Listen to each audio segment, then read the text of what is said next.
Good morning. My name is Dan Cox. I'm a senior fellow at AEI and the director of the Survey Center on American Life. I'm delighted to be here today to talk about a great new book by Bob Smietana called Reorganized Religion. Bob is an award-winning religion reporter and editor who spent 2 decades covering stories on virtually every topic imaginable on American religion. He served as a senior writer for Facts and Trends, senior editor for Christianity Today, a religion writer at the Tennessean, a national correspondent for Religion News Service, and a contributor to On Faith, USA Today, and the Washington Post. Before we begin, a quick housekeeping note. We're going to deviate slightly from the format of other AEI book talks. Instead of having Bob do a formal presentation of the book, we're going to keep things more conversational. I'm going to ask Bob a few questions, and we'll quickly open it up to our excellent panel to get some commentary, reactions, and maybe even some questions. So let me take a quick moment for introductions. To Bob's right, Michelle Boorstien is the religion reporter at the Washington Post. She received her BA in journalism and history from the University of Wisconsin and a master's degree in Near Eastern Studies from New York University. She was awarded the Nieman Fellowship in Journalism in 2016 and is a multi-year award winner of Religion News Writers Association. Next, Ruth Braunstien is the Associate Professor of Sociology at the University of Connecticut and Director of the Meanings of Democracy Lab. She is a cultural sociologist interested in the role of religion and morality in American political life. Her award-winning research has been published by numerous peer-reviewed journals, and she is the author of 2 books, Prophets and Patriots, Faith and Democracy Across the Political Divide, and Religion and Progressive Activism, New Stories About Faith and Politics. And lastly, Peter Wehner is the contributing opinion writer at the New York Times and the Atlantic. He's the author of several books, including Wealth and Justice, The Morality of Democratic Capitalism with Arthur Brooks, and City of Man, Religion and Politics in the New Era with the late Michael Gerson. He's also a senior fellow at Trinity Forum. I'm looking forward to hearing all your thoughts when we get into it in just a second. But for now, Bob, let's start with you. And I want to start off with a basic question about the timing of this book. Given many of these trends have been identified for some time, you yourself have been reporting on all this for over 2 decades. What inspired you to write the book now? Was there a precipitating event, or was it drawn from sort of the steady accumulation of experiences and insights from your reporting? So it's a couple of things. So one is I've long wanted to write a book about kind of the human side of religion, the personal, congregational side, how these kind of webs of relationships affect people's lives. And I pitched that book for a long time, and no one would buy it. Then I've also been interested in religious change and had started thinking, well, can I put those 2 together? And the third thing I'm interested in is sort of like the social safety net stuff that religious groups, especially disaster relief. So if a tornado hits your house tomorrow, thousands of religious people will show up to help, and they'll all be trained and experienced and equipped, and they know how to do everything, right? The Baptists will be there, and they'll be cooking, and they'll be there with their chainsaws to cut down the trees, and the Mennonites will help you rebuild, and the Presbyterians will help you go through the ruin of your life and help you. And they do this for anyone. They do it for free. It's kind of like, sometimes I describe it as the organized kindness of strangers, right? It's kindness of strangers, but they're all organized. They show up. So I was actually doing a story on that, and then I finished the interview. I get an email, and it's another report, The Rise of the Nuns, the Decline of Organized Religion. I think, holy guacamole, right? This is how moment you think, all the people doing all this great work are old religious people. And at some point they're gonna die, and there'll be no one to replace them. And we'll have a big disaster, and we'll expect the religious folks who are an integral part of our disaster relief to show up, and they won't be there. So what does that mean? And so I started thinking about all the consequences of sort of the decline of organized religion and started pitching the book. Actually, I pitched it as making the world less awful, which is what religion does, right? It doesn't always make it better, but it can make it less awful, and then it can make us less awful. Because you're all in Washington, D.C., you are wonderful people. Like, you all get along, and you're working for the good of the nation. But the rest of us, we can be pretty awful to each other. But religion makes you say, an organized religion can make you say, no, stop being awful. Here's how you get to be better, and we need to build a better world. And so, but nobody liked that title, and they liked this title better because my editor was much smarter. But that's sort of the origin of the book. Thinking about the future of religion, you talk about that a fair amount in the book, and I think we all, up here do a fair amount of thinking about it. One of the pastors you interviewed in talking about building an interracial congregation and how the experience left her feeling hopeful but not very optimistic. And after years of reporting and tracking religious change, I was wondering how you feel about the future of American religion over the next 20 or 30 years. Would you describe yourself as hopeful and optimistic, or maybe hopeful but not optimistic? I am hopeful. I am sometimes optimistic. I'm sometimes really mad. So that's kind of, sometimes I'm mad when people do things that are really horrible to each other. We have to report on. That happens all the time. When people that you trust to do the right thing do the wrong thing, and they do it, they know they're doing the wrong thing. And they say things they don't believe because of a short-term gain. But I am hopeful because there's the persistence of religion, right? People are always doing really important things for one another, all the time. We don't see it. It's kind of, we don't notice it. And if it was gone, we wouldn't happen. So if there's an emergency in your community, when somebody dies, when people are in trouble, they've built this. And all kinds of people have spent a lot of time building institutions that make our lives better. So a lot of people invested in our lives. So I'm hopeful about that. I'm also hopeful that people will choose something better. So I'm actually hopeful. If I were a minister now, first it would be terrible, but second it'd be a great opportunity because it's a terrible time in America, right? We're at the beginning of what Pew Research calls the next America, which is a kind of pluralistic, multi-ethnic, LGBT affirming world. People are egalitarian. Religion is not really important. But most of our institutions were built for an old world where it was mostly white, mostly Christian, the men were in charge, the nuclear family was societal, and religious people had a great, important part of society. So that's all changed. And we've had technological and economic and political and social change, and we are all freaking out, right? America's being deconstructed before our eyes, and we're trying to reconstruct it, and people are unmoored. Well, religious people in organized religion knows what to do in a situation like that, right? They know how to help people examine their lives, say, we did these things wrong. We know how to fix broken things, or religious people know how to fix broken things. They know how to help people make amends for their wrongs. They know how to help people have a vision where everyone gets to thrive. So I think those things will win out at the end. Or at least I hope they will. Maybe that's why I'm hopeful, because that's a better version of life than yelling at each other on Twitter. Right? Yelling at each other on Twitter and storming the Capitol and just hating everyone is not a sustainable or enjoyable world. And I think organized religion can help us get there if religious institutions and people try and be grown-ups at this time in life.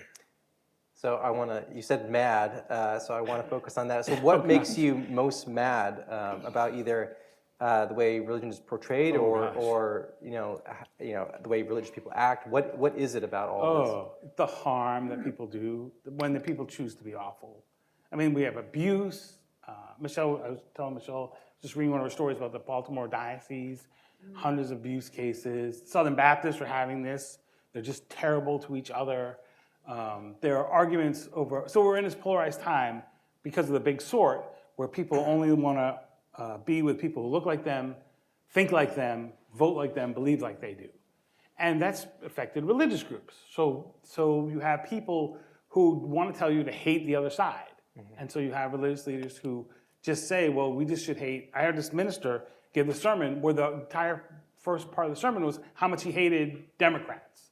Then he was like, and we're going to do our evangelism campaign. I think no one is going to come to your evangelism campaign because they know that you hate them. If you tell people you hate them or you do things that are harmful, and then there's a kind of, so I like organized religion because disorganized religion is worse. If you give people spiritual power and no accountability, it is really bad. You give people spiritual power and at least some accountability, then at some point someone's going to say no. So that part of it, it's like, oh no, you could have done better things. And I've seen religious communities, I remember this one big church in Nashville called Two Rivers Baptist. Great big giant church. They started having problems with the minister thing. And at every point, there were lawsuits, every point where they could have said, okay, we've stopped. They just threw gasoline on the fire. They have a lawsuit. The lawsuit gets settled because these church members want to get access to the financial records. The pastor who's been misspending money says no. They sue. The court sides with the pastor. What does the pastor do? He sends a letter to all the people who sued, said, I'm going to come to your house and you're going to have to basically kneel down and apologize to me or I'm going to throw you all out. Well, instead of having that resolved, now he's got them all really angry. And I was never going to write about them. Of course, I start writing about them. Then they have a vote to throw the people out. The pastor loses the vote by like 4 votes. What does he do? He changes the rules. And now that church is gone. It's a Roman Catholic church, parish. But this congregation and all those people, they destroyed this whole thing by choosing the wrong thing and choosing to be harmful and being short-sighted. So that makes me mad. So this sort of leads me into my next question, and something that I think comes out clearly in the book of like the sort of transformative experience of being part of a faith community for I think your own life, but the lives of many others.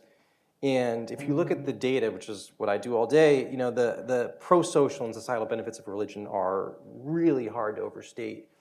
Yet it feels like so much of the good that religion does in society is often overshadowed by the harm it causes as well. That there's a recent story that you did about this campaign, this $100 million campaign that is sort of to redeem Jesus's brand from people, his followers who've done it harm. And that seems kind of an extraordinary place to be. And I'm wondering, you know, why that is happening. Is it the way religion is treated? Is it the fact that more people are being raised outside a faith community at all, so they have their experience is mediated through popular culture and the news media? So I'd love to ask this to you, but also open up to any of our panelists as well, if they have any sort of thoughts and perspectives to share. I think it's because religious people have done terrible things. That's one thing. Then we have lost faith in institutions in general. That's the other part. So religious leaders think that they are sort of the center of life. They aren't anymore. People are not looking for them for guidance on how to be ethical. And then you have people who are outside the church. And then you have a kind of really interesting dichotomy in the way religion has changed America. So the average congregation in America used to be 137 people 20 years ago. Now it's 65 people. So the average congregation is really small. But at the same time, the average religious person goes to a congregation with 300 or 400 people. They think everything's great. So sometimes, right now you have this kind of split where people in religious communities are often with a bunch of other religious people. Everything's going great for them. And then all kinds of other people are outside that, and they're not experiencing that, they're not part of that, and they get to only see the harm. And they might not know all the things that have gone on that those religious communities do that just keep life going, because it's a normal part of life, right? The disaster relief, the food kitchens, all this kind of stuff. They either don't experience it or they just don't realize that, oh, these are connected. But I wonder what the other folks think. Yeah, Michelle, I'd love to hear from you. You know, some of it that, you know, when I'm reading national religion stories, it seems very negative, but if you can find some local news and they're reporting on religion, it tends to be predominantly positive. But is there a dichotomy there? Is there another reason I think that people have this sort of misperception? I don't know. Is that true about local? I mean, we don't have any local religion reporters anymore. No. I mean, but I mean, I think maybe this is stating the obvious, but like I feel like some of what's going on, it really isn't related to religion. It's just massive forces that will probably outlive everybody in this room. The technology revolution that's changing, you know, what it means to speak truth to power, and, you know, challenging scriptures, and, you know, just what does it mean to have a community? Can you have a community in real? Does it have to be in real life? I mean, all these things are so enormous. And then, as Bob mentioned, the questioning of authority and institutions and that kind of thing. So, I mean, I feel like in a way, I don't really think of religion as in that much of a different place. I would say we are kind of, I feel like we're in like a very intense moment in this country thinking about pluralism and power, and what is it? I think you had a line, I forget, in your book that was something like, churches can be good to their neighbors, or what was harm it? And heal. Oh, you said, what was it? It was a beautiful line, if I could find it. But that they're going to have to choose between friendship and power. Yeah. And I remember when this spring I was in the Southern Baptist Convention meeting in California in June, and I don't know how many people are following it up, but there was questions about whether Rick Warren's church could remain in the Southern Baptist Convention because he was ordaining women. And he kind of showed up, and it was this like celebrity moment, just regular thousands of Southern Baptists getting up to the microphone, and then he's up there and just goes on about, just the enormity of how many people he baptized and how many people he, ordained, and et cetera, et cetera. And his kind of point was, look, I have more authority because of the size and success, as a result, success. And then I saw some pieces afterwards about that, and this is where something I feel like is growing on this pluralism question that feels new to me, is like more traditional people kind of saying, well, maybe we don't need to be big, or maybe it doesn't matter if we're big, or maybe it's good if we're not big. Like the Benedict option is, obviously one popular example of that, Rod Dreher's book. But I feel like that is kind of a little bit particular to religion right now in America, which is sort of, what does it mean to say, when you say in the world but not of it, what's the world? And am I on the inside? Am I on the outside? Like, I feel like there's some conversations around that are important. So, but on the positive side, when you said, I don't know if it's positive or negative, because when you think about, in Bob's book, you said something like, there's less people, I don't know if it was Gallup, it was like, there's less people affiliated since the 1930s or something. And it's like, if you widen the lens to like our hundreds of thousands of years as humans, I don't really feel like it's a negative or positive thing, because I think that force of seeking transcendence in community is permanent. I actually think that a really interesting sort of, I guess you could say, hope, if you view it that way, of spiritual awakening is science, ironically, which people have seen as secular, whether that's the amazing developments that kind of, suggest the limits of the body, whether we're talking about robots or medical technology, organs or whatever, that kind of push you to think about, what am I, consciousness and the soul and all that. And also our former colleague Dan Burke, a former religion reporter, just had a piece in the Post recently about a book that is by two scientists. I don't know if they're both neuroscientists, but they're trying to track in a more like scientific way supernatural experiences. And it has the whole thing to do with psychedelics for depression and that kind of thing. But it's just kind of interesting to me to think that like maybe science could be the place that is fertile for what some people would call a spiritual awakening.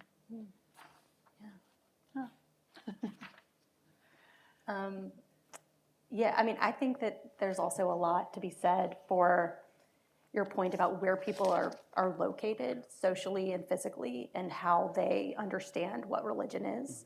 To your point, when we ask people survey questions, what is your perception of religion? Do you think religion is a good thing for society? A lot of that is going to depend on what they hear when they hear the word religion. And if they are deeply embedded in a religious community, they're going to first think of that, or at least there's a chance they will. And they'll be able to sort of recognize the complexity of that experience, that it has these good sides. They may also think of this kind of public role of politicized conservative religion that is also very visible in our politics right now, but they'll be able to balance that with this more grounded experience in a religious institution with human beings that are complicated. I think that if you're outside of any kind of organized religious setting, your only image of religion is the public image of religion, which may or may not be influenced by billboards, marketing Jesus was a good guy, right? But it's a marketing campaign at that point, right? Do you have a good or a bad image of some public thing that is branded as religion?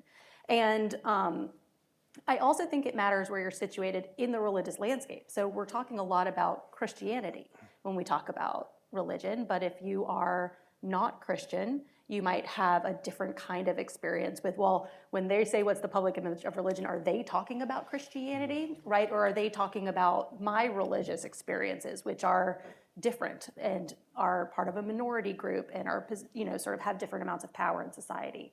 And so I do think that there's that piece of it as well. And we also often don't think of sort of non-Christian religion as being kind of the public face of American religion. It's often more intertwined with ethnic community and, with race and other kinds of issues. And so it gets elided when we talk about non-Christian worlds. And those aren't the sort of what people think of. And so I do think that it's very complicated, right? I'm a qualitative researcher, so I always want to like have a follow-up interview with people after they take a survey, being like, what did you think that question meant, right? Me too. Yeah. And so I do think that you're onto something, that the position really matters, how they think about this. Yeah. Pete, I have a little bit more of a pointed question for you, because we're sort of this idea of where people are located and sort of their personal experiences versus what their sort of perceptions are of the broader culture. And among evangelical Christians, there's always been kind of undercurrent of kind of defensiveness. Right. I think as part of like not being respected by, various popular culture, educational institutions, what have you. But it seems that the sort of defensiveness has been ramped up a bit, and I'm wondering how much of that.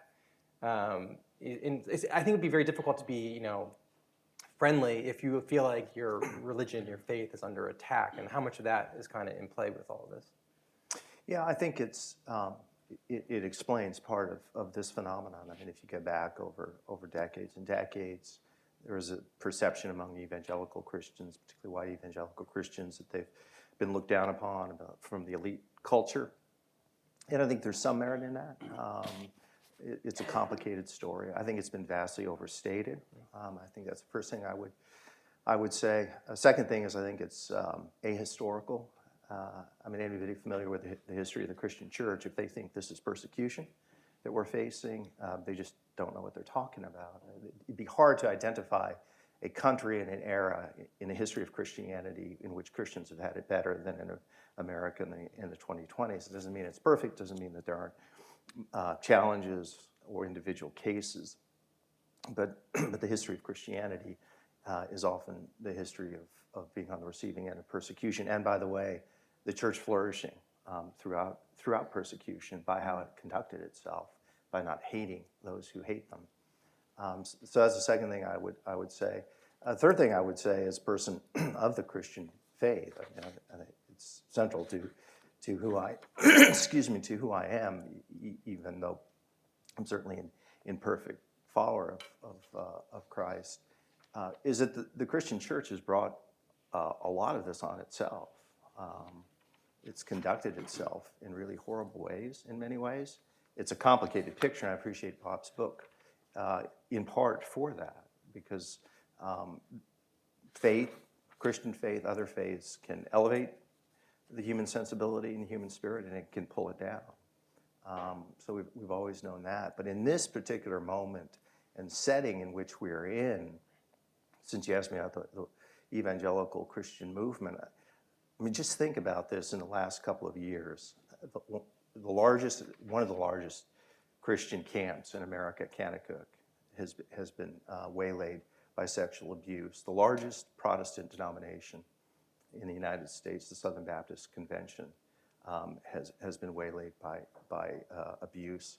One of the largest Christian universities in the world, Liberty University, has been plagued by scandal. One of the most popular Christian singing groups in the world, Hillsong, not the singers, but the churches, have been struck down by scandal. And then Ravi Zacharias' ministry, one of the largest apologetic ministries in the world, horrible instances of abuse.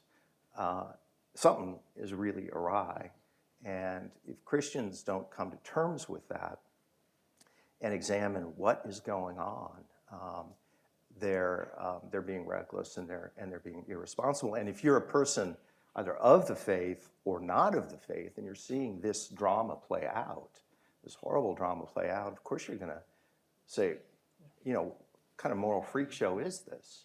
And then you think that this idea are from people who are trying to evangelize and bring people into the faith, and you think particularly younger people are going to look and say, is this a club I would want to be a part of? And having said all of that, I wouldn't want to underplay or turn away from the power of faith. I've seen it in the lives of people who have been very important to me, and throughout my life, I've seen how faith has changed lives and made people better than they would be, and more tender and more gracious. So I do think it's a mixed picture. Last thing I'll say about this is, if there's a concept I would say that the Christian church probably needs today, it's the concept of lament.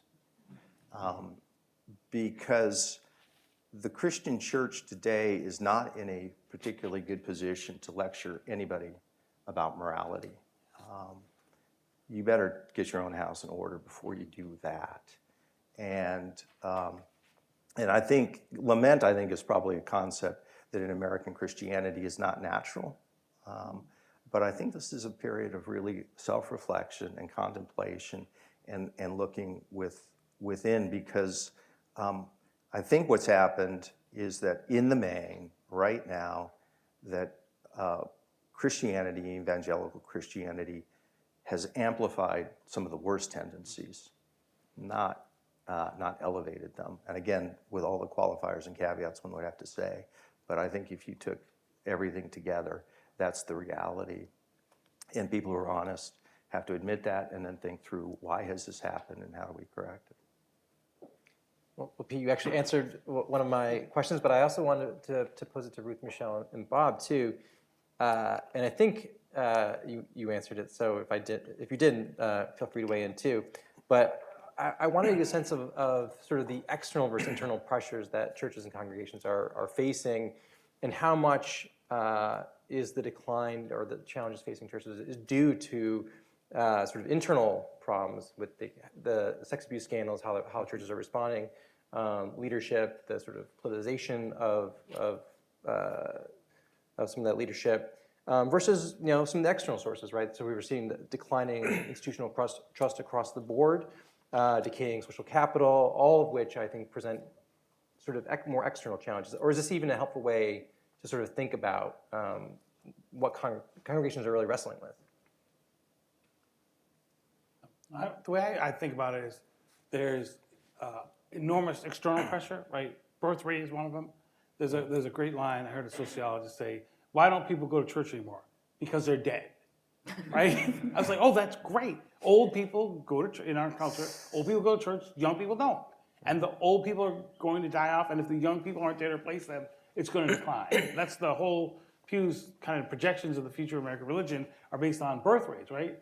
If the people are too old, and the way you build a religion is you practice it, you have kids, you pass it on to those kids, they pass it on to those kids. Well, that's been kind of disrupted in the United States. People, especially white Americans, had fewer kids, and then they brought fewer of them to church, and fewer of them stayed. That's an external pressure, right? Then you have the other pressure of people are leaving. More people leave than come, and because they, again, you have this pressure of, or this kind of tradition of when you grow up, you have kids, you bring them back. Well, that doesn't happen anymore. So that's all external, and then you have the loss of institutional trust. And the religious leaders think it's all their problem. They think, what do we do wrong to make people go away? It's like, no, first of all these pressures are on the outside. And then you, on top of that, in a world which all this demographic and social power is against you, you have done terrible things. And you miss. The other thing that's really happened in American religion that people don't pay enough attention to is the local congregation is shrunk. The consolidation means we have half Americans in really big churches.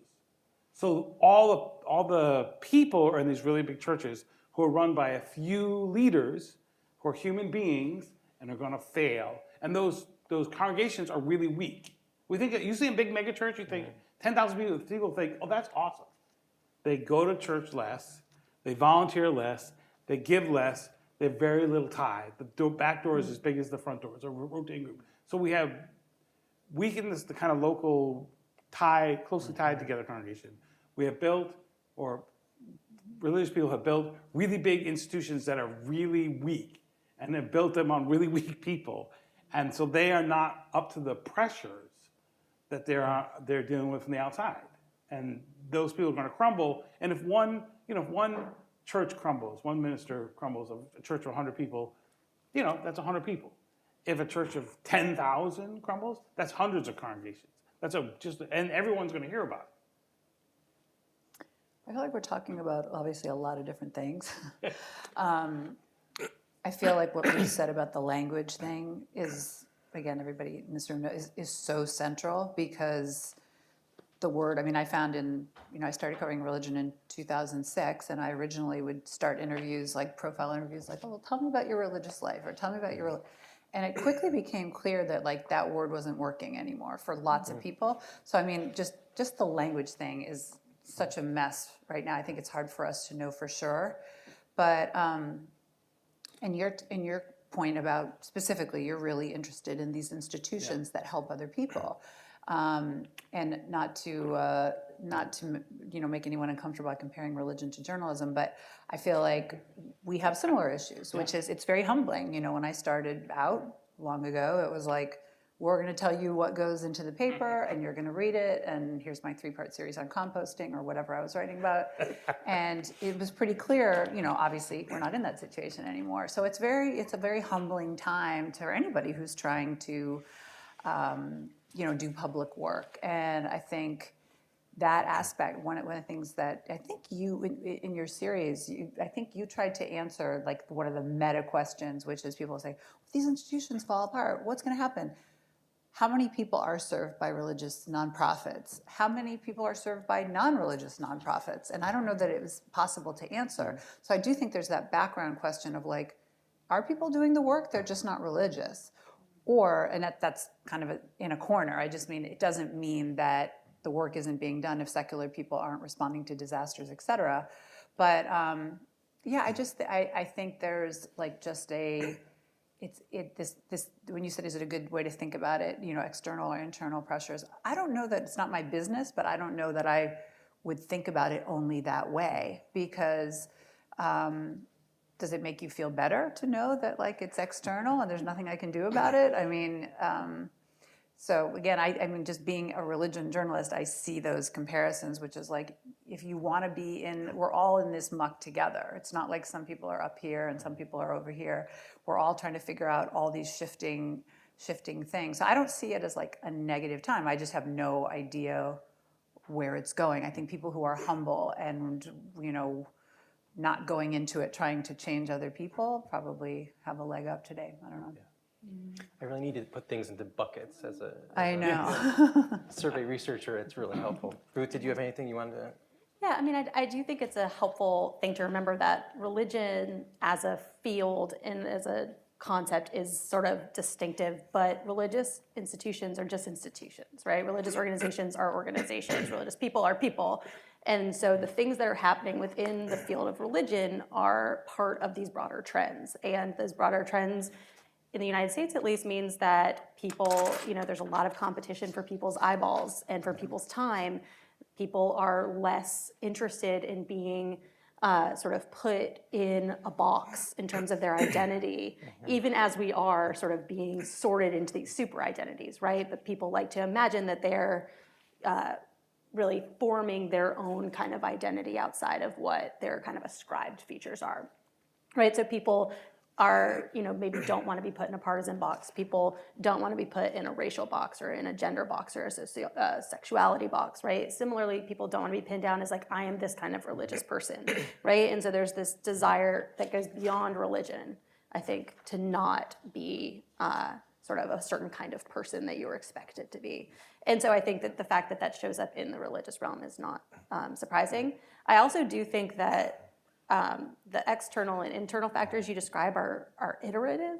And so our loss of trust in institutions is partly driven by the fact that our institutions have failed us, right? And that's true, when people think about what institutions have lost their trust, right? That might be large institutions that have sort of had these large scandals, right? Like the Catholic Church or the Southern Baptist. It's probably also the presidency. It's probably also corporations whose leaders are also having their share of problems with sexual abuse, right? And so there's a lot of different examples people can look to that feeds back into their distrust of those institutions. And so it is very hard to pin down what any specific religious leader can do, kind of what's in their power to do with all of that going on kind of around them.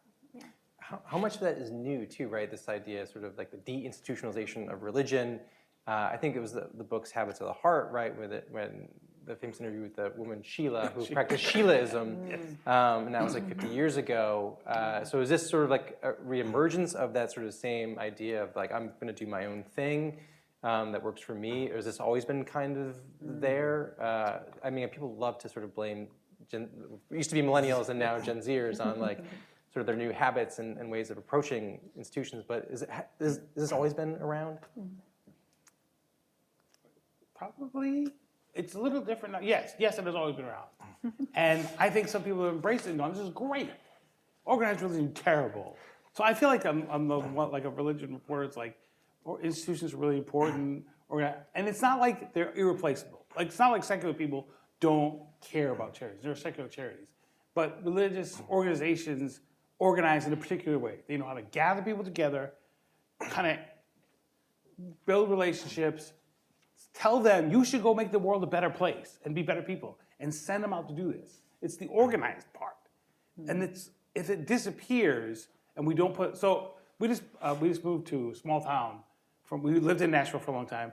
We're empty nesters, moved to a small town, be close to one of our kids about to have I'm about to be a grandfather. I'm the happiest man in the universe. This is why I'm optimistic. And why I care about it, because I want my granddaughter to have, one, the experience of religious community, but also be in a better world. But the problem with our new house, which is lovely, is the kitchen is too small. And I would love to have a bigger kitchen. And we could just blow out one of the walls and make the kitchen bigger, except it's a bearing wall. And if we blow out the bearing wall and we don't put something in place, the roof will fall in. This is a bad thing. So I feel like religious institutions are like that kitchen wall. They're really important. The organized part is really important.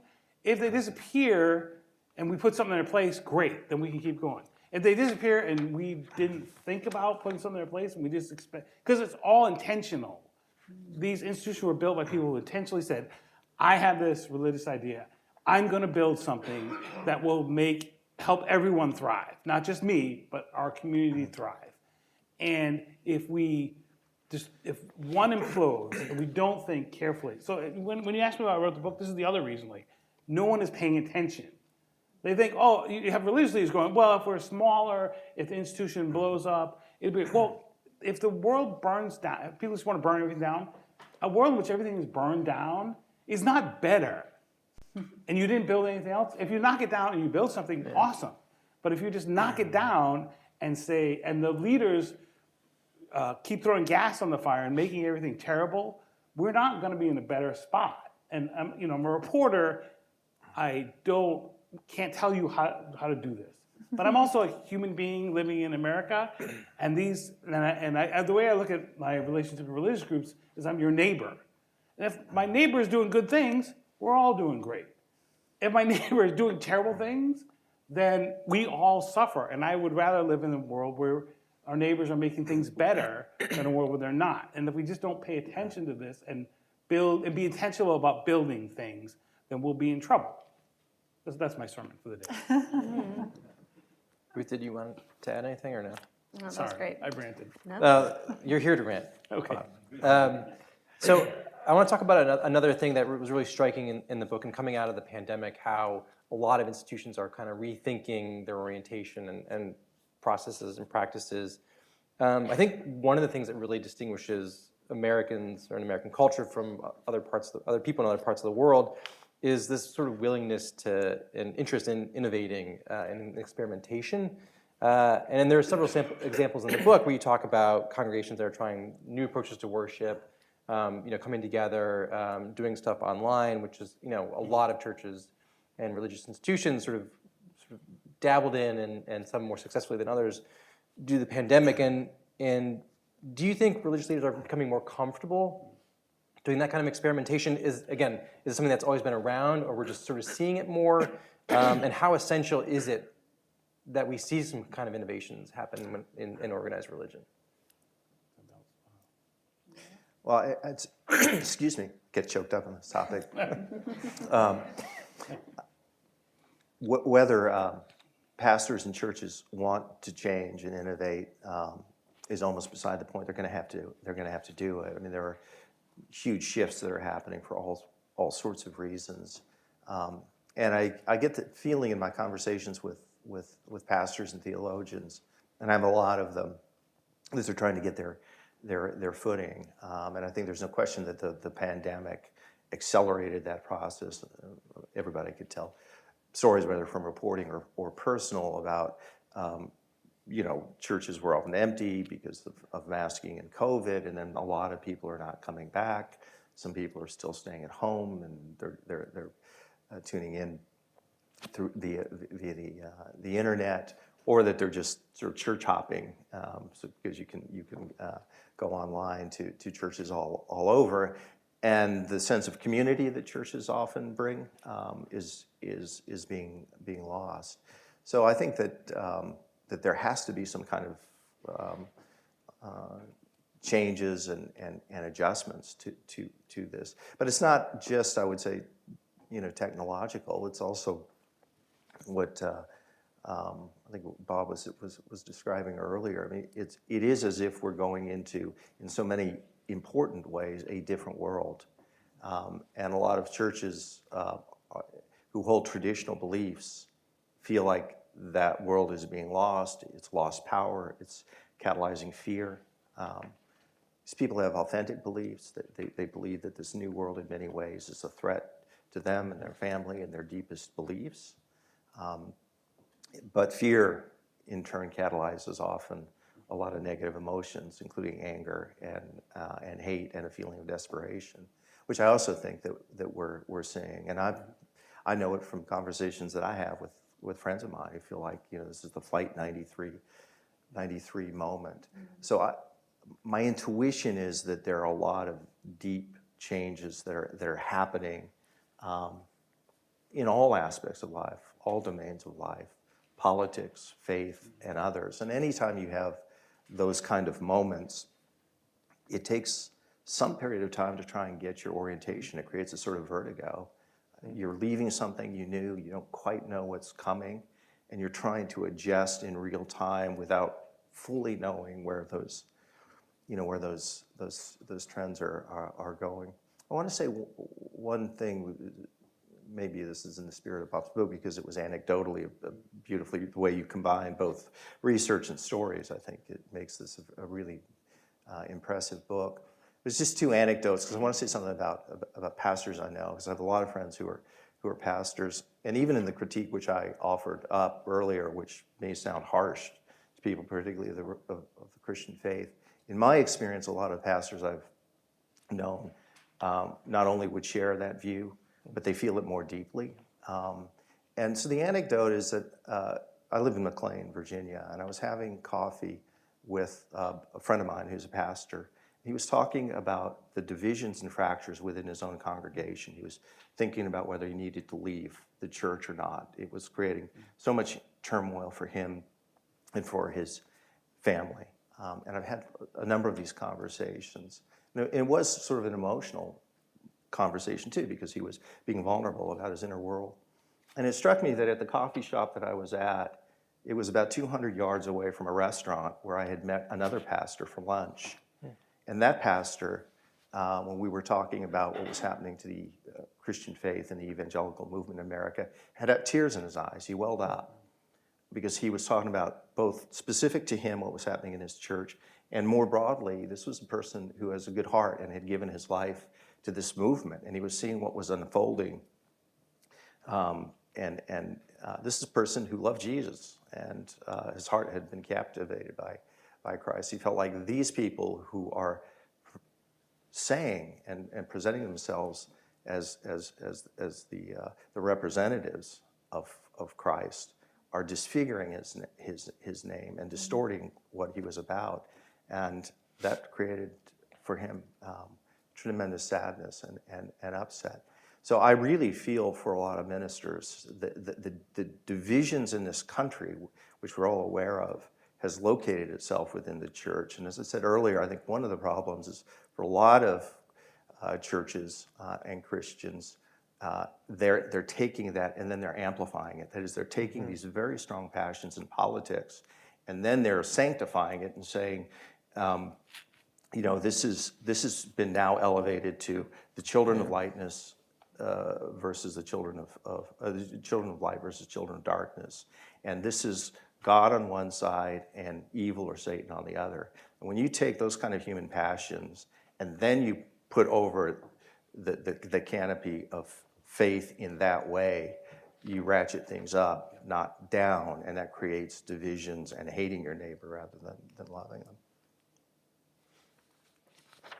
Thanks for sharing that, Pete. I do wonder if social media has not been the best friend for people of faith to, right? If that's your kind of way into a conversation, it's probably not always a great one for any of us, really.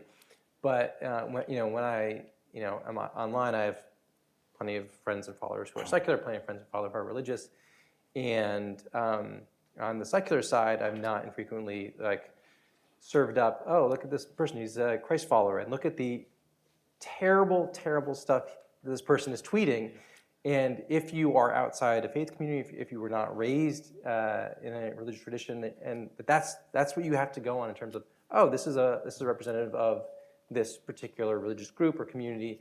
Wow, that seems really antithetical to my own values. And the entire kind of conversations you're having on those platforms are also not really conducive to finding friendship, to finding a way forward together. And so I'm wondering, there's been some work that looked at the role of internet and social media, but I wonder if anyone has any sort of thoughts on just it's great that you can sort of now connect online if you have disabilities, right? There's ways for you to engage, but there's a really significant, I think, negative side to all that too. It'd be hard to maybe the scientists can say, to sort of say whether it's good or bad. Yeah. I mean, once you get into the thick of something, we can forget that, I don't know the age of it, but these things didn't exist a couple of decades ago. So it doesn't have to be the way it is now. Mm-hmm. Maybe we're just toddlers or something. We're going through a phase of figuring out how to use these things.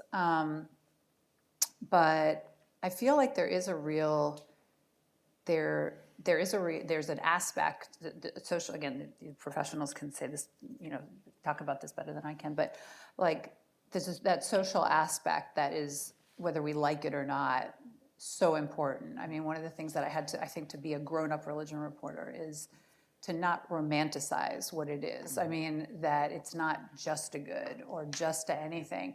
And there is that aspect of power that is, especially for Christians in this country, not just Christians, but I mean, it's hard to give that up, I mean, and there was, I don't know if any of you read this piece by the editor of The Tablet recently, kind of got shared, where she was saying, our division is not, people think it's left, right, or this, that.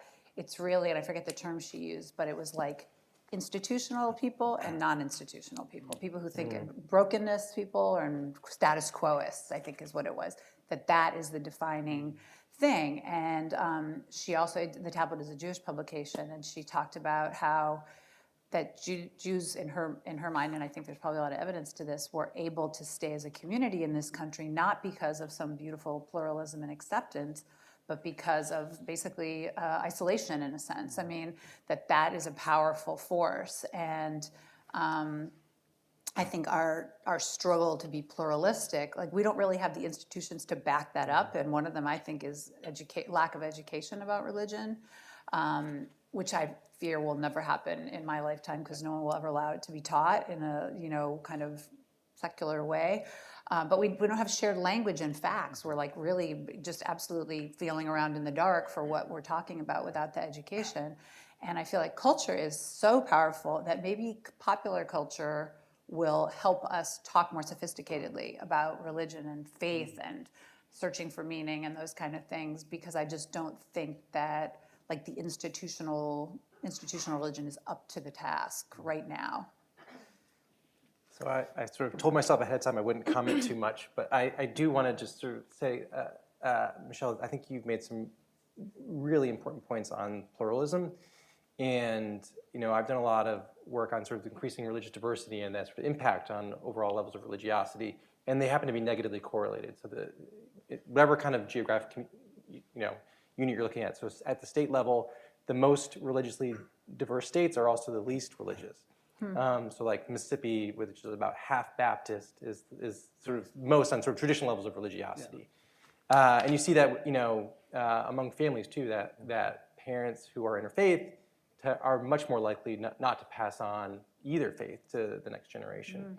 And part of that, and when people ask me why that happens, I think there's a lack of robust interfaith infrastructure to sort of support families and communities who want to sort of build out that model moving forward. And so I thought, that was something that really struck me from your comments. I think we have to turn it to some audience questions. I still have more, but maybe we can get to them over lunch. Do we have microphones? Sure, right here.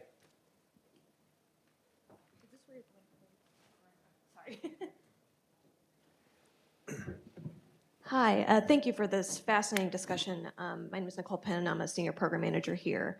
So I'm at AEI. I'm curious about, so there's a very viral video going on Twitter right now of these drummers in a mega church somewhere, perhaps in the southern state, that are preparing for what I think might be a Christmas show. And I'll lay my cards on the table. I'm a Catholic, so this kind of worship is very alien to me. But I wonder how much is this kind of worship in demand by people? Is this one of the forms of reorganization? And I think a lot about the rise of Pentecostalism in the developing world. I'm not sure what the numbers are in the United States if Pentecostalism is rising, but that to me speaks of something that has an anti-institutional flavor. I could be wrong about that. And then connected to that, how are seminaries thinking about formation? What is the role that seminaries play today when you have a lot of churches led by individuals who say, I'm just a guy that speaks to Jesus directly. I don't have any formal training, but that's a plus. So I'm curious about these forces and how that plays into the reorganization of religion today. I can say a couple things. Thanks, Nicole. That's Prestonwood Baptist. I saw this, Dallas Morning News has Prestonwood Baptist, which is a giant Southern Baptist church. And I was like, where is that happening? Oh, it's Preston. So one thing is we have this consolidation of really bigger and bigger churches. And one of their big outreach events is Christmas Eve. And it's always spectacle, right? You got to get as many people. They get 20 and 30,000 people. They have to up it every year. Actually, it's a little weird to see that because one of the things I've talked to some megachurch pastors who go like, spectacle is past because COVID made it so you could get all the spectacle you want from your TV. You didn't have to come. So people are coming less for spectacle. They're coming more for a relationship. So they're a little bit out of, and sometimes, I covered Southern Baptists for a long time. Sometimes Southern Baptists are a little bit behind other church cultures. They're not the cutting edge. They're doing things that people might have done 10 years ago. So, and they got these but they have these giant buildings, they have to get more and more people. So that's one thing happening. So, and that is specifically Christmas Eve, which is one time when people will go. So it's the biggest thing, it's almost bigger than Easter. The second thing is in seminaries, so the MDiv, which is the kind of traditional minister training, that's way down. More MAs, people getting, and more doctors in ministry are growing. But seminaries are just like, we are way behind this thing because the innovators, you have people who are innovated who don't have any deep training and when you make people like the celebrity and you give them all this power and they have success, one, they think it's because of themselves. They don't think about like, what's the demographic they're in? They don't think they don't think like, how are they forming people? How are they themselves being formed? Because the show is the thing. And I do think that's gonna change because one of the fall of megachurch pastors, right? We've seen a lot of the biggest names just crumble to pieces. And then the second thing we've seen is all of a sudden, why should I come to that? I can watch it at home. So you have to offer something different. So I think that may change. I'm back. Hi, Bob. I think I know you well enough to say that you have a really creative, unique way of seeing the world. You've given us a little glimpse of your sense of humor. This didn't come up, but your radar for serpentine religion is so good that there probably would not have been a fall if you were Adam, because you would have peppered the snake with so many questions he wouldn't have had time to go apple picking. Here comes the question. Kind of curious, what's it like to be Bob, not when you're promoting a book to us or with a great title to an agent or publisher, but when you're actually kind of pounding pavement, reporting a religious story or a book, do you get to draw upon this not so secret superpower? Do you have to check it sometimes or all the time to make sure you're actually empathizing with and understanding the world as it is? Kind of to borrow a page from 2006. Michelle, what's Bob's religious reporting life like? You're asking me what Bob's religion? Oh, okay. sorry. So, a couple I see. things. Okay, got it. Sorry. So one is I covered serpent handling religion, which is the best. Like if you were sick or think you're going to fall, like if I was ever really sick, I would be going to serpent handling church because they get up and they pray. First, they have great music, and they pick up snakes and they don't think they're going to die, right? Some people do, but when they pray, they're like, God, this is the way it's going to be, and you better not mess with us. And we're going to keep yelling at you till you make it the way it's going to be. So it's really this enthusiasm. It's like sometimes you go to religious experiences and they're kind of like just, they're okay, but they don't have that kind of like supernatural, like super energized thing. You go to somewhere that's super Pentecostal or super handling, you're like, oh my Lord, this is like raw, wild religion. And it's real powerful to this, right? I have learned this one thing. The one thing I learned early on is you don't have to win when you're reporting. It's the best thing. Totally. You can listen.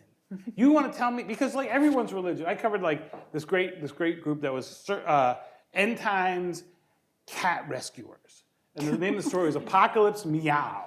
It's great. Actually, Michelle, actually, I think I pitched it to you. She's like, yes, and then she was like out. And then it ran up running somewhere else because it was so great. But I was like, this is the weirdest thing. And then I'm talking to people who study religion. They're like, no, every religion is weird. If I say I'm under a tree and I get enlightenment about the way of the universe, I go, okay, I'm going to lead a revolution in my country because a bush, which was on fire but not burning, told me, right? This guy who walked on water is the savior of the whole world. I would be like, if I wasn't born in that religion, I would say that's the weirdest thing ever. But if you don't have to win, you can go, oh, okay. And part of this is because I'm a kind of a convert. My family grew up, sort of Catholic, but not religious. And then I got into this religious group. And I'm like, oh, what are they doing? They're singing really loud. Why are they doing that? So it's like, oh.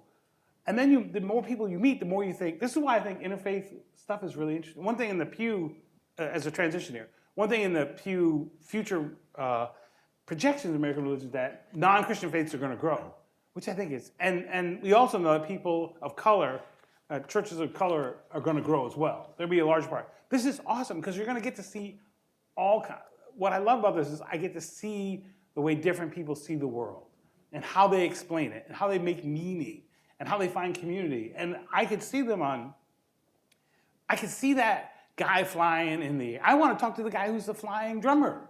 Why are you getting in your church? You must, either maybe you're just a pro and it's another gig, or maybe you're someone who thinks that this is going to help people find God in some way. There's a love for this stuff and it's a real harm, and you talk to someone who's been harmed by this, that's real too. Everyone's experienced, like I have had a really good, mostly good experience with religion. I know lots of people don't. So I have to hear them and go, oh, I've become a bigger, like the world is so much bigger than we think it could be. And it's so much bigger than yelling at each other on social media. And it's so much bigger than being angry. And I can be people that I really don't like, and I meet them in person and go, there's something, they have worth. And it's worth listening to them. And they can be wrong. And they can do really bad things. And I need to say, you are wrong. You've done this thing that's wrong, and I'm going to tell you about it. Doesn't mean you are worthless. And you could be better. And you might see the world in a way that's completely different that I didn't understand. So why not do that? It's just so much better than the kind of, I can get a short-term gain or like somebody else, whatever. That's just, it doesn't mean anything. But if you can find something, one of the things about American religion right now is that people are like, what are we lost? And I think, what could you gain after the loss? We all know it's like things that didn't work out for us that are miserable. You're like, this is going to be terrible. Then something else, life shows up, and something amazing happens. Like religious people are. The last thing I'll say is that covering religion is the land of miracles and wonders. They're happening all the time. The more you're like, that really happened to you? You did this thing that, like, that's amazing that I didn't know about, and I could listen to it because I'm not trying to. This is why I'm glad I'm not a minister, where you have to tell people what I believe. Most people in America, when they talk about religion, they want to tell you why you're wrong and why they're right.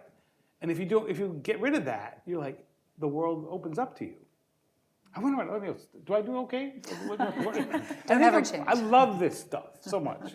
I would affirm that. I don't know if, Ruth, your experience is similar, that, continually surprised. Yeah. In the research I do on religion, and I research a whole bunch of stuff from, politics and generational stuff, but it's the religion stuff that, like, even after 10 plus years of doing polling work, that I'm like, wow, I didn't know that. That was something I'm still learning. I think we have time for one more question right up front.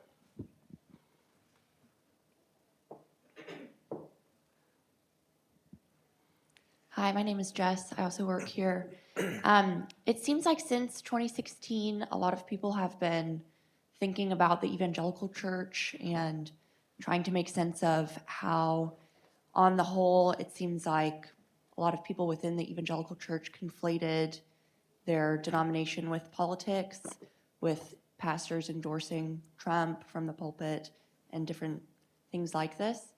Peter, you've written a few of these in The Atlantic.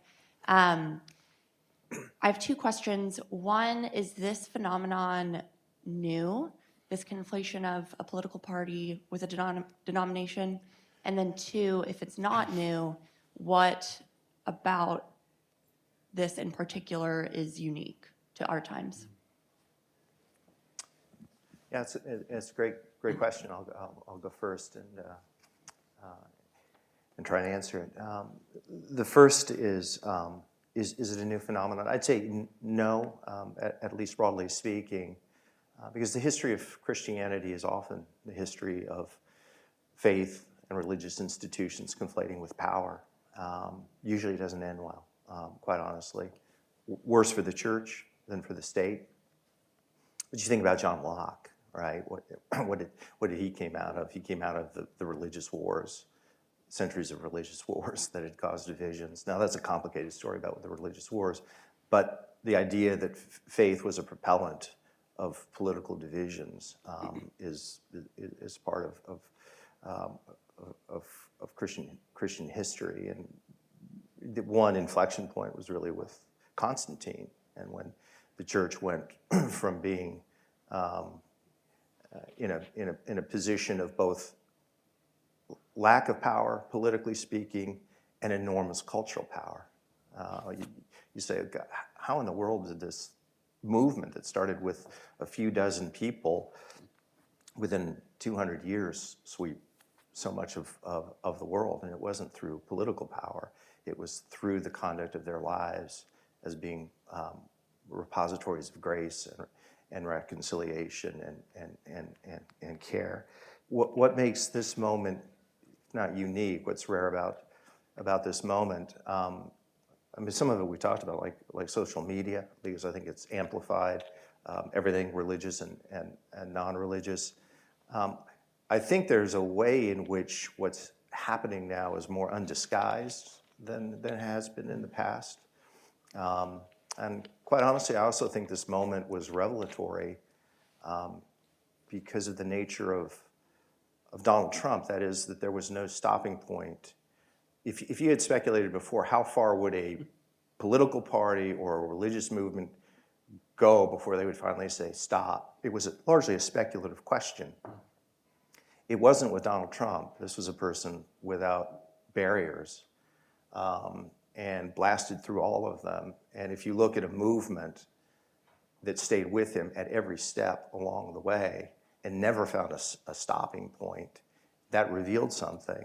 I don't think that was necessarily new.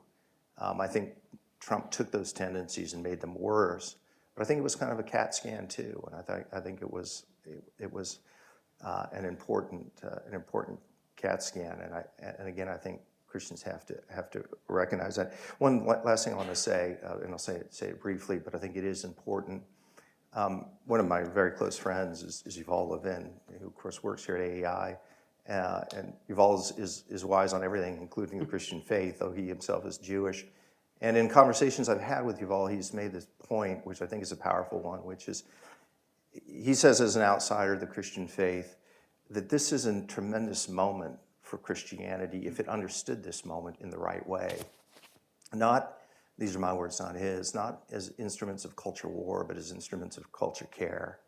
And there's tremendous amount of alienation and loneliness and division and broken relationships in all aspects of people's lives today. And in my estimation, as I've understood Christian faith, or one part of it is when it's expressed in the best and most faithful way, it's an agent of reconciliation and love and care. And that's what the world is looking for. And I think if the church understood its task in that way, it would have tremendous influence, not for the sake of influence, but for the sake of healing broken lives.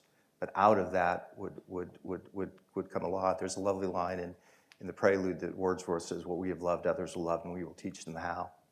And I think that if the church loved the right things in the right way, that would be the greatest sort of magnet to faith that would be possible. So I think that that's such a helpful way to think about it. I'll also say I think that one thing that has changed has to do with the relationship of evangelicals to politics in a specific way. So in the late 90s, white evangelicals were viewed as a kind of exceptional group that wasn't experiencing the kinds of declines in their memberships and defections that mainline congregations were experiencing. And the sociologist Christian Smith wrote a great book where he explains this. It's a book called Evangelicals, Embattled and Thriving, which basically tells you a big part of his argument, that the sense that within churches, evangelicals were being sort of taught that they were in tension with this broader secularizing culture, that they were embattled, that they were persecuted, although not in the sort of literal terms that other Christians from other places have, but being able to sort of ground this sense of embattlement and tension with broader society in sort of a historical sort of history of Christianity and the church growing through its embattlement, and also in the context of American politics. And that this helped them to strengthen their bonds as a community through tension with outsiders. And this has been a really strong and convincing argument within my field. But what I am seeing today, and particularly post 2006, is that embattlement and this sort of perception of persecution has increased among white evangelicals. And when we look at all kinds of data, evangelicals today think that they're one of the most persecuted groups in the country, that white people and Christians are among the most persecuted groups in the country, more even than racial minority groups.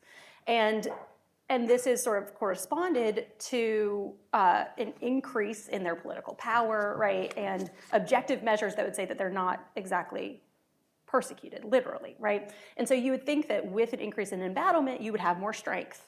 And yet, we see a lot of the internal organizations crumbling, and potentially also some defection from those congregations. And so part of what I've been tracking is what I think is potentially like an embattlement tipping point, that much like other forms of persecution, it increases your strength up to a point. When you cross over it, it can actually lead to decline, both of your internal strength and of your public sort of power.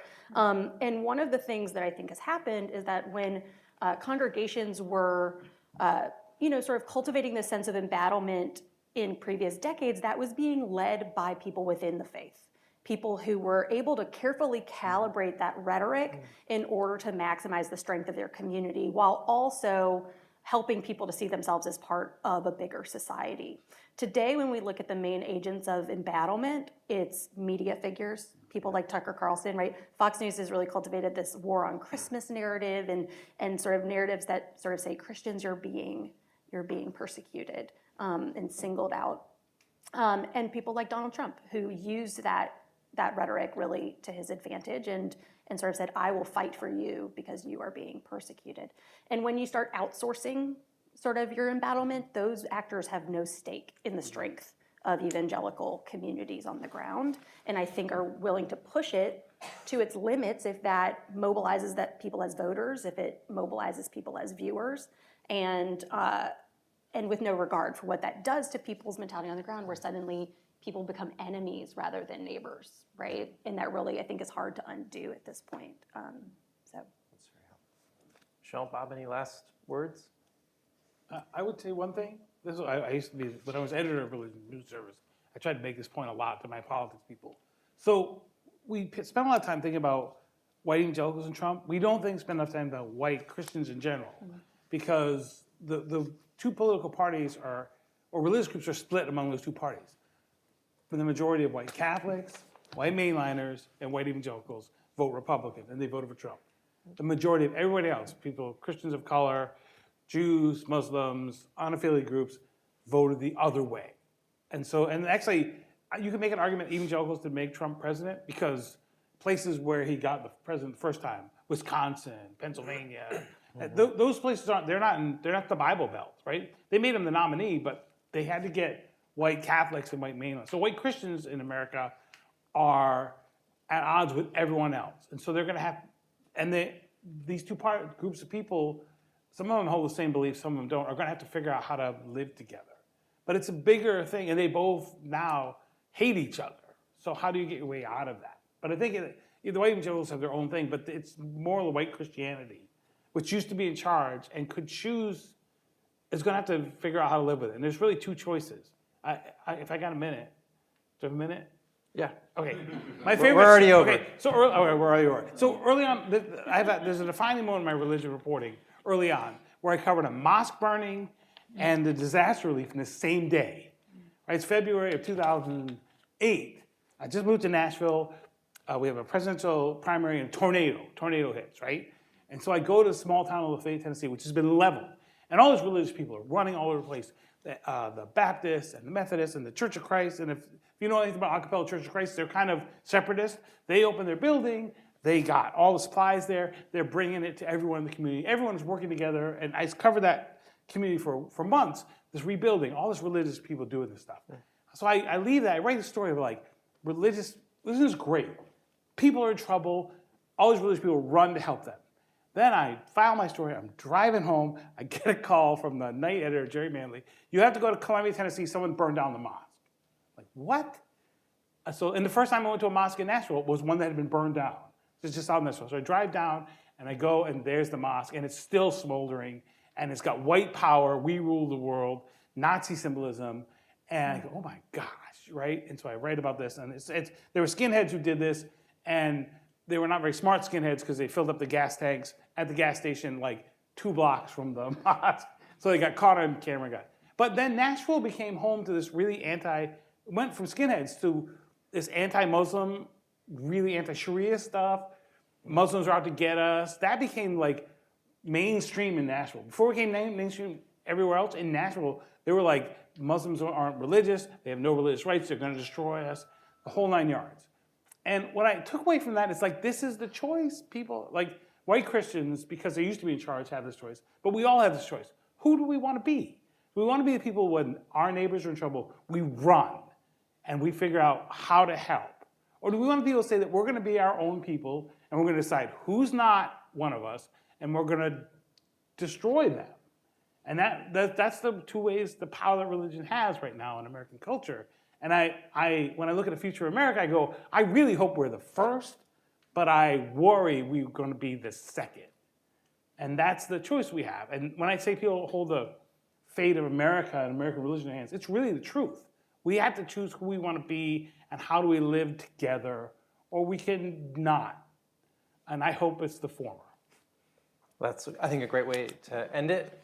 Thank you, Bob, for this remarkable book. Thank you for wonderful comments from our panelists. And thank you all for coming. Yes, thank you all.